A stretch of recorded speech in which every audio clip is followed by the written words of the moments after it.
परभणी महानगरपालिकेच्या निवडणुकीचं बिगुल वाजलंय. सर्वसामान्य नागरिकांचा कोल, मतदारांचा कोल नेमकं कोणाच्या बाजूनं हे जाणून घेण्यासाठी आपण खास पॉईंट जो आहे तो खिचडी आणि भजे नाश्ता सेंटरचा या ठिकाणी निवडला आहे. मोठ्या प्रमाणामध्ये परभणीकर या नाश्त्याचा आस्वाद जे आहे ते या ठिकाणी घेतात आणि मी थेट हॉटेलमध्ये एंट्री करणार आहे आणि परभणीकरांचा कोल नेमकं कोणाच्या बाजूनं हे जाणून घेण्याचा प्रयत्न करणार आहोत. कारण की राजकीय वातावरण जे आहे ते महानगरपालिकेच्या निवडणुका जाहीर झाल्याच्या नंतर राजकीय वातावरण चांगलंच तापलं आहे. राजकीय घडामोडींना देखील वेग आल्याचं देखील पाहायला मिळतं आहे आणि थेट खरं तर जे मतदार जे आहेत, जे परभणीकर जे आहेत ते खिचडी आणि भजे या नाश्त्यावर जे आहे ते ताव मारताना आपल्याला पाहायला मिळत आहेत. आपण जाणून घेण्याचा प्रयत्न करूयात सध्या कोल कुणाच्या बाजूने, कोणत्या समस्यांना परभणीकरांना सामोरं जावं लागतंय. दादा, परभणीकरांना कोणकोणत्या समस्यांना सामोरं जावं लागतं? परभणीकरांमध्ये सर्वात जास्त सर्वेक्षणानुसार श्वसनाचे विकार वाढलेले आहेत. धुळीची समस्या महत्त्वाची आहे परभणीमध्ये. ज्या रोडला जा त्या रोडला धूळ आहे. दम्याचे विकार जास्त प्रामुख्याने वाढत आहेत. आता थंडीच्या दिवसांमध्ये दिल्लीसारखं पोल्युशन होतं आहे. आता काल परवाच्या पेपरमध्ये AQI एअर क्वालिटी इंडेक्स आपण म्हणतो, तर एअर क्वालिटी इंडेक्स परभणीचा धोकादायक सिच्युएशनमध्ये आहे, जो की 116-150च्या मध्ये आहे. एअर क्वालिटी इंडेक्स झाला, रस्त्यांचे प्रश्न झाले, त्यानंतर ड्रेनेज लाईनचा महत्त्वाचा प्रश्न आहे, अतिक्रमण आहे. महानगरपालिका झोपलेली आहे. फुल महानगरपालिकांचं काय अतिक्रमण चालू आहे, इकडं आहे तिकडं आहे, रोडवर गाड्या फिरत आहेत. अगोदरची परभणी कशी होती, आत्ताची परभणी कधी, ज्या वेळेस लोकप्रतिनिधीनं कारभार या महानगरपालिकेचा पाहिला, मात्र त्यांच्या कार्यकाळामध्ये काही कामं वगैरे झाले नाहीत? कामं म्हणजे आता बघा, महानगरपालिकेचे कामं आणि कर्तव्य जे असतील ते तर झालेले नाही आहेत. ड्रेनेज लाईनची व्यवस्था आहे का? नाही आहे. सांडपाण्याची व्यवस्था आहे का? परभणीत नाही आहे. कचऱ्याची विल्हेवाट लावायची व्यवस्था आहे का? परभणीत नाही. बाहेर नेऊन कुठंतरी टाकून द्यायचा, हे विल्हेवाट लावून नाही का? बरोबर आहे. त्यानंतर दुसरी गोष्ट, महानगरपालिकेच्या आवारात जाऊन बघा तुम्ही, ज्या महानगरपालिकेचं कर्तव्य असतं की कचरा स्वच्छ करणं, ह्या गोष्टी होत आहेत का? तिथंच बघा ना तुम्ही महानगरपालिका कशी आहे. दर्जाकडून दर्जामध्ये जायला आपल्याला अजून काय 100 वर्ष लागणार आहेत काय? या महानगरपालिकेचं प्रशासनाचं, लोकप्रतिनिधीचं का दुर्लक्ष असावं? का इथं मोठ्या प्रमाणामध्ये निधी खर्च होत नाही, का काम होत नाहीत, असं काही परभणीकरण या संदर्भात काही बोलू शकतो? मला तर असं वाटतं की परभणी महानगरपालिकेचा रेव्हेन्यू बऱ्यापैकी आहे. घरपट्टी, वीज बिल, वीज बिल येत नाही महानगरपालिकेत, घरपट्टी, नळपट्टी आणि बऱ्याचशा प्रकारचा रेव्हेन्यू परभणी महानगरपालिकेला बऱ्याच ठिकाणी येतो. आता नेमकं जातो कुठं मग?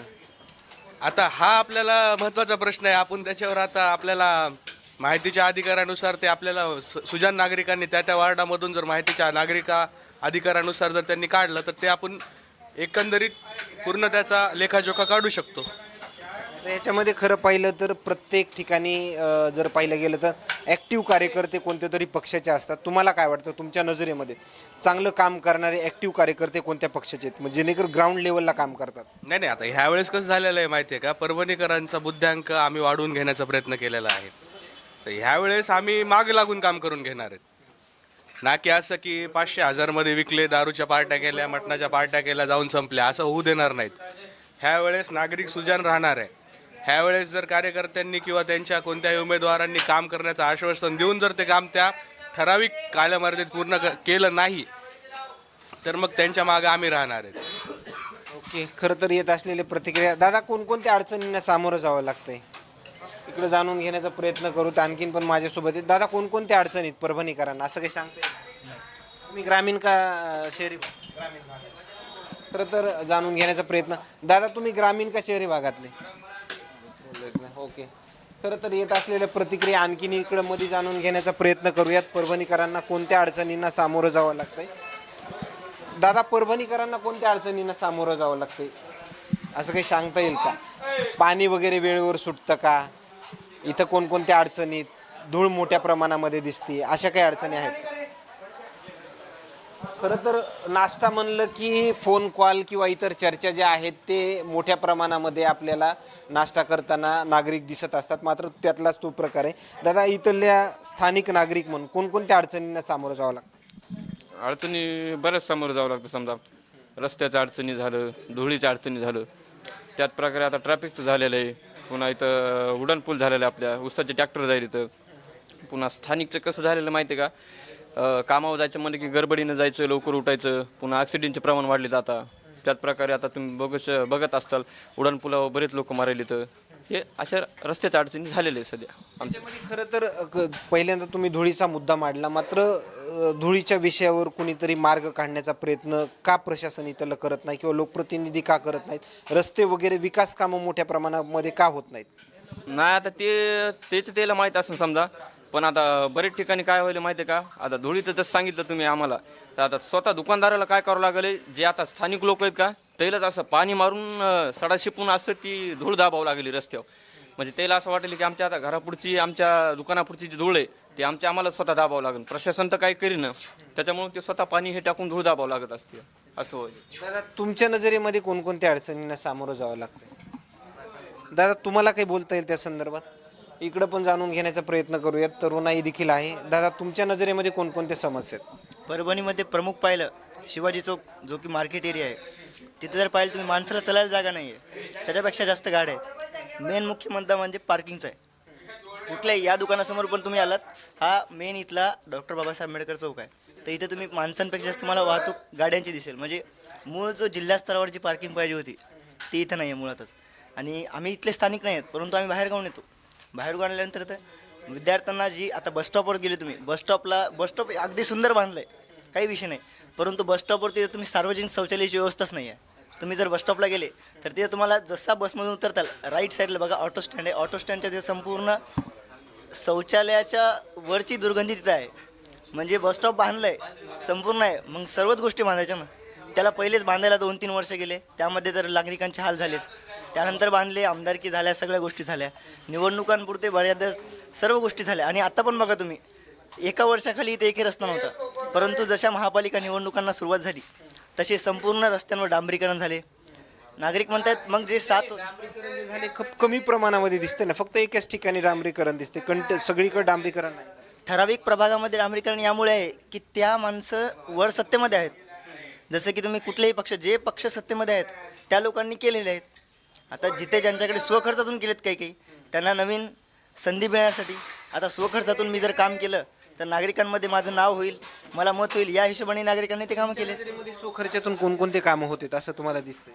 स्वखर्चातून आत्तापर्यंत इथं लोकांनी घंटागाड्यांचे भरपूर लोकांनी काम केले स्वखर्चातून. कचरा, त्यानंतर डांबरीकरणाचे पण केले स्वतःच्या वॉर्डपुरते.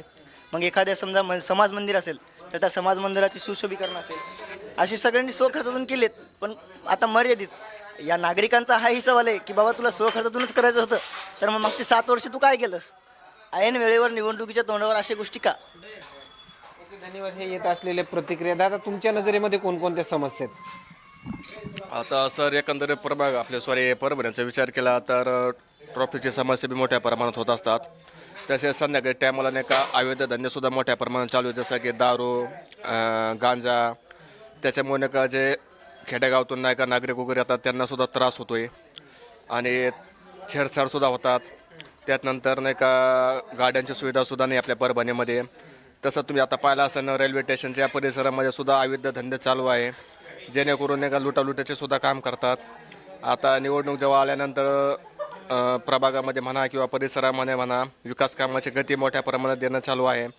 पण 5 वर्षसुद्धा कोणी नाही का विकास कामसुद्धा करत नाही, आमदार म्हणा, खासदार म्हणा किंवा नगरसेवक म्हणा.